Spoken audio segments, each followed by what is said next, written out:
What are your thoughts on all these multi-million-dollar church building projects so prevalent today? Well, I think it's a waste of time. I think that a lot of these big churches that just want people to go and say, okay, look, I belong to this and I belong to that.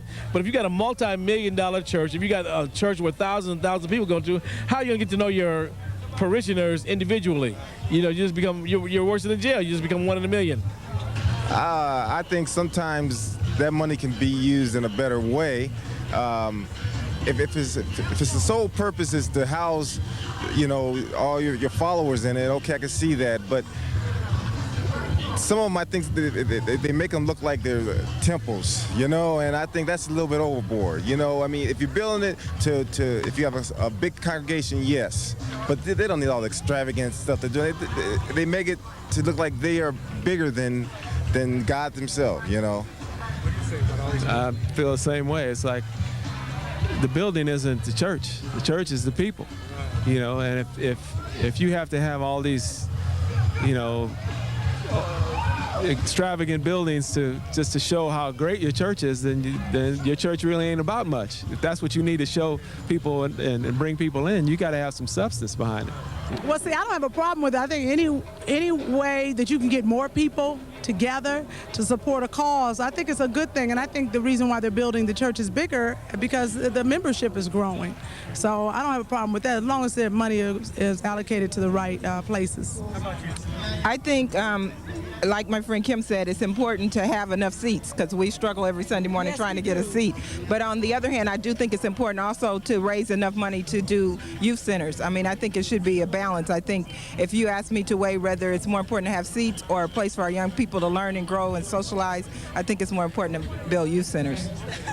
Well, the Bible says that there'll come a day when God will call all the nations together and he'll separate the goats from the sheep. And he'll say, when I was hungry, you fed me. When I was in jail, you visited me. And it delineates some other things that people are surprised that he asked about. And then they say, well, Lord, when did I do these things? And he said, if you did it to the least of these, my brethren, you did it unto me. And then he'll turn to the other people who didn't do it and say, depart from me. So I think that God is more concerned about what we do for our fellow man rather than how big a building we build. I don't think there's anything wrong with building buildings. You have to have a place to meet. But I think that if the building fund becomes the biggest project that the church is involved in, then we have convoluted the whole concept. There's a part of me that has a reservation about why. Then there's the other part that the picture is bigger than us. Who can say that God laid on that person's mind and spirit for them to build that for his gratification and foundation and glorified? So, and then the other part is man's own self-personal about how much he can stack it up and be all he can be. But you know, biblically in Revelation it says a man that turns his own self-doctrine for own self-gain will perish and burn in a lake of fire. So you got to kind of wonder how much is it of the person elevating and taking to the next level, wanting to be all that, versus in God's covenant has he asked that person? Because my thing is, why have a church that big when you can have many churches? What it does is squeeze out the small church. And there was no church before there was a church. It was outside. And people got together over people's houses and stuff like that. What nobody talking about, wasn't worried about how big it was and where they sit. The word is the word. You can't change that no matter where it come from. But I think that's wrong because now some churches have become like a coliseum or a showcase. You almost got to be there early to get a front seat. Or if you ain't dressed right, you can't sit up front for the camera. Help some of these kids find themselves or put them in a community center instead of trying to, you know, get this big money church that really it's a building. Just get a nice building, a clean building. It don't got to be lined in gold. What, is God going to be like, hey, look, this ain't enough gold for me? He don't care. So, I mean, that's ridiculous. It's important for us to have our original culture restored. Oh, by all means, no, most definitely. If we don't have our culture restored, we're going to be a lost generation for another maybe 400, 500, 600, 700 more years. Absolutely. It's not only is it important to restore it, but one of the things that the African, even the conscious African of the day has forgot is that the Egyptians and the ancestors were not looking back behind them. They were creating things in their now time that we're looking back on. So not only is it important to know what we've done, but to use that and move forward and create a reality that our legacy will be looking back upon. Can history bear witness to this? Yes. We can go back into history, whether you call it biblical history or theological history. The people of Noah, the people of Lot, the people of Moses, when the prophets of their time were sent to them, those people were in the exact same condition that we're in. They were worshiping in the oppressor's religion. They had no knowledge of self, and it was until they separated from the oppressor and gained the knowledge of self that they went on to fulfill their divine promise. Yeah. I think it's highly critical that we have our own culture restored, just simply in that the society that we live in and the culture base that we live in just goes against our entire nature as a people and our deep inner selves and our roots. We're trying to force a square peg in a round hole, and it just doesn't work.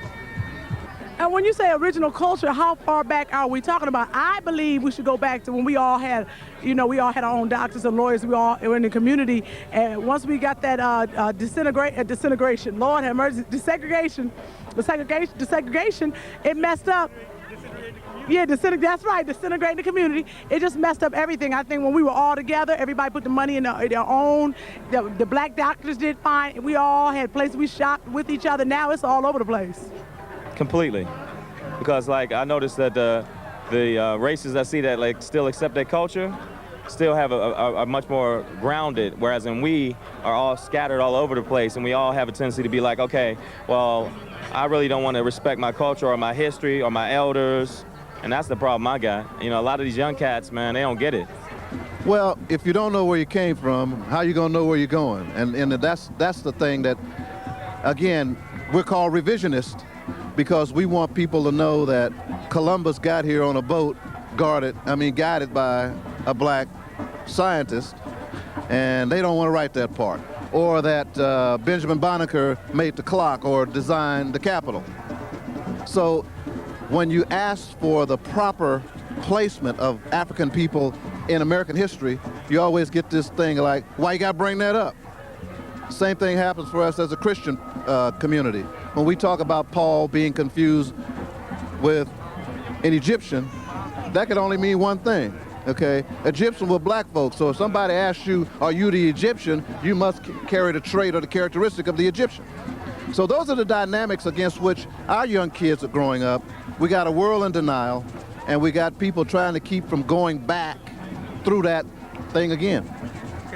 Definitely, like they say, without a history, we will forget our past. So I think definitely that as African Americans or blacks, we need to know what our culture is, and we need to install our culture in our youth.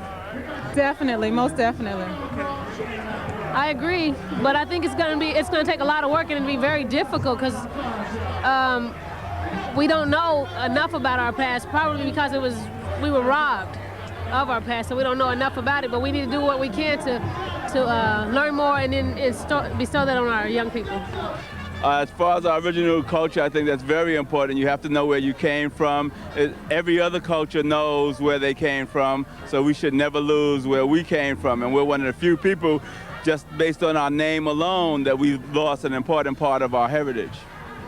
It's very important for we as a people to go back to our originality, in the sense that if we just pattern ourselves after other ethnic groups around the world, where even though they come here in the confines of the American government, they never forget their culture as far as their food, their dress, their language, and their religion. So that's why this event here is so important, the African marketplace, where we really can come out during the time of year to really reflect back and vibe on who we really are with the traditional African dress and the African food. So this event here, as you've been covering the event for many years, doing such a beautiful job, and commend you on that, because it's so, and even so good to have your show on the air getting information as far as the attitudes of our people in this city and around the world, because this is like a global event, so I wouldn't miss it for the world. Matter of fact, I met you right here at this event maybe some 10 years ago. So this is really historical, and we just have to really, mainly right now, get into a balance, understand who we are culturally, understand who we are mainly spiritually as well, and we really begin to get back to our strong prayers, because prayer is power, and that's the key. We really have to balance ourselves out, and of course we have to bring love back in our heart as a people, and also remember to live in the spirit of so many of those brothers and sisters who paved the roads for us to be here today. Well, see, the thing about it, when you deal with Africa, that's a continent, and that's why, like, even African American is not acceptable for me. I want to know if I'm Ghanaian. You know, I want to know if I'm from the Ivory Coast. I want to know if I'm Sierra Leone, if I'm from Egypt, if I'm from Nubia. You know, if I'm from South Africa. You know, I want to be a South African American or Egyptian American or Nubian American or Senegalese American or Nigerian American. I don't want to be an African American because that doesn't tell me the culture. So the question is, when you say your original culture, what is your original culture? Brother, where are you from? Do you know? And if you don't know, find out where you come from, find out the lineage and how that culture represents your African heritage, and then be like that. And we have to consider that, you know, just because your father's your father don't mean you make mistakes. So sometimes you don't want to be like your father because your father made mistakes. So you want to go back to your culture because they were more humane and more spiritual, but you don't want to make the same mistakes they made. So what you're supposed to do is what every child is supposed to do. You're supposed to take what your parents did and make it better. So the object is to go and find out what your ancestors did, how that resulted, you know, how that in perspective related to the African diaspora. What effects and what contributions did you have? What could you change and make better? And what can you do in the African ideal, you know, in the broad sense, you know, to make life better for your children? Because that's what the African thing was about. It was about a continuum. You weren't here for you. You were here because of them, the people who came before you, and for them, the people who came after you. You was just like in a cog in the machine. You weren't like, I'm it, you know. And once you get that ideal, the generation after you should have a better life, and they should be more focused, and they should be closer to the Creator and toward what they're here for, communion with each other and communion with the higher spirit.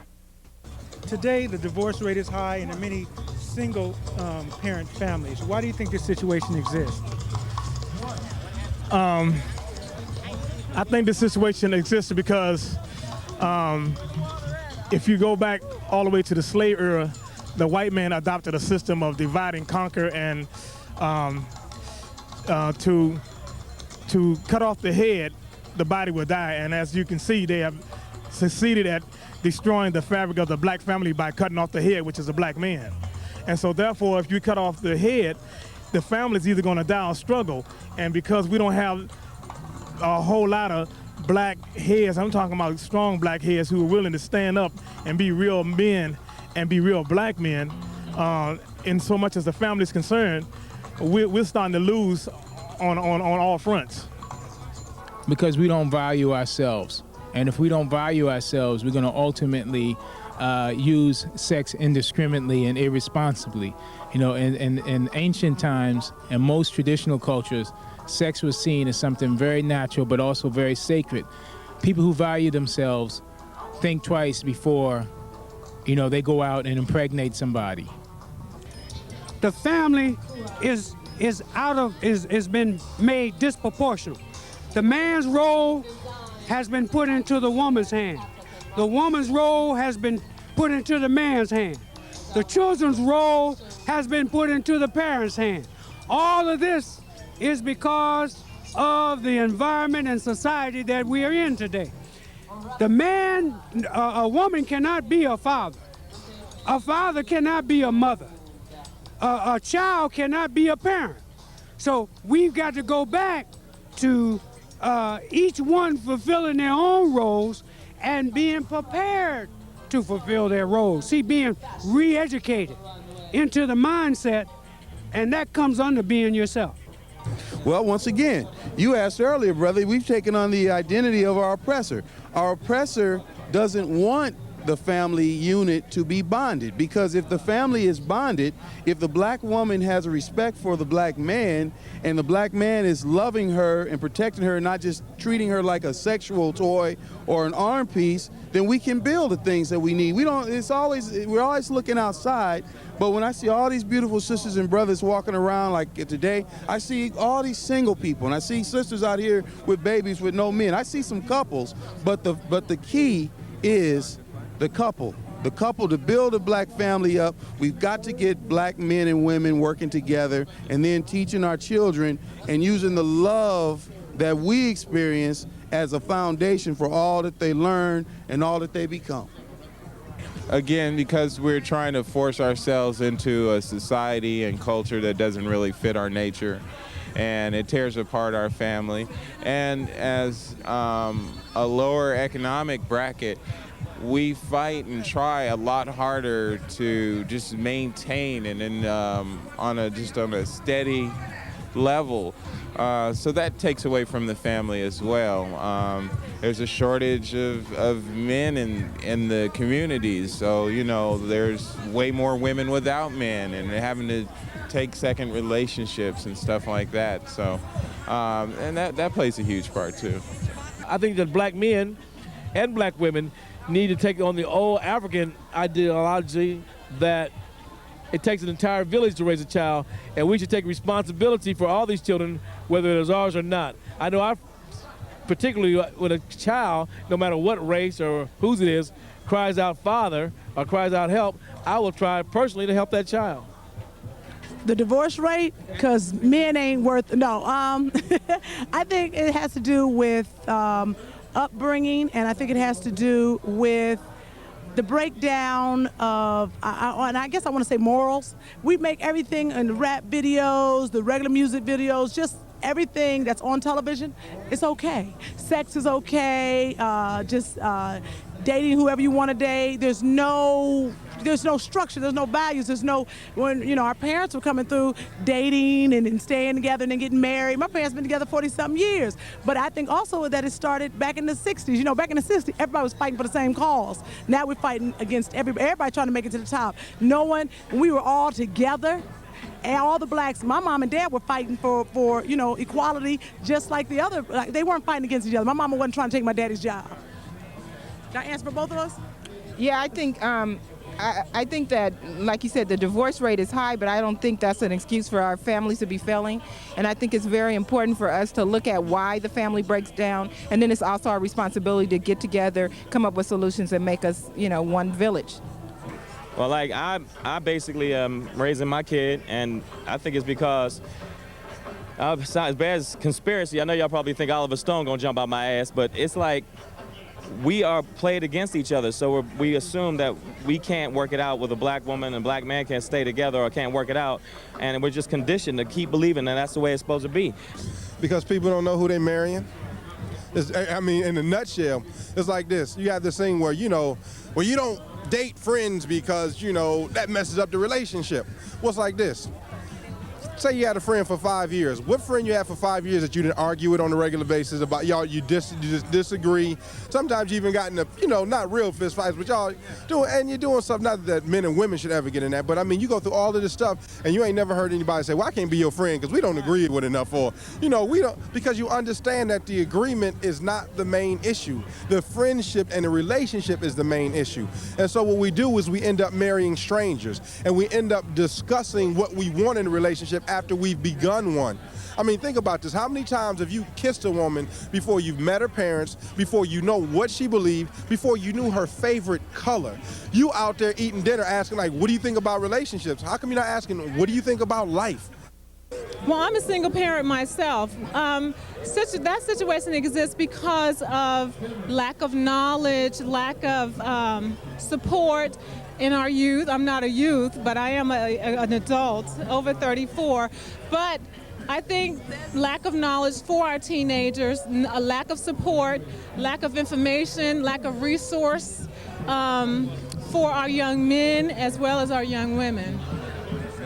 I would think part of it is because of, again, it has to do with history, and you can go as far back as the slavery time when the family was separated. And I think a lot of that is still in us. And you know, and we don't accept the responsibility, or we don't unify, and that's a big problem. I'm real disturbed by that. Because the moral and family values have not been handed down. That's because most cases, the real family strength end up breaking up or dying off and not leaving a legacy. Sometimes we don't stay around long enough to be handed down info because of the way we oppress and beat down in the home or the neighborhood. And for a black man, how many black men hand down to their sons any legacy of a family tree or the strength or love your son? How many fathers, black fathers, actually say, I love you, son? It's because of the situation that we as a people, we're oppressed, and especially the black man who's the head of the household. It's a point where the brother mainly is so oppressed and really haven't really got the respect, or really haven't really made the type of income as far as making the playing field level. So of course when a brother take on a wife and try to raise children and economically strapped, and there's a lot of pressure that's going on, sometimes there's a major challenge, and sometimes men just have to, brothers walk away and give up because of the stress and the ills of society. Isaiah 3:12. As for my people, children are their oppressors, and women rule over them. O my people, they which lead thee cause thee to err, and destroy the way of thy paths. 1 Corinthians 11:3. But I would have you know that the head of every man is Christ, and the head of the woman is the man, and the head of Christ is God. And so you have a lot of things that are out of order. You know, the church is out of order because many of these leaders don't understand the truth of kingdom order. But there's a change coming. Kingdom order is at hand because God has his men who are out in the wilderness, who understand the truth of kingdom order, who are proclaiming that, and it will come to pass for the faithful remnant. Those who are seeking righteousness and seeking true order will have order. There will be order among the faithful remnant in Christ. So it looks like we're out of time. I hope you've enjoyed this program, and I hope you'll continue to tune in to Preparing the Way. If you have any questions or comments about the program or any other aspect of the ministry, feel free to write us, call us. The address and the phone number will be on the screen. So until next time, this is Shabar saying, the hour of the prophet has come, the time of the apostle is nigh at hand. As for the moment, it's all about preparing the way. May the grace of God be with you. Shalom.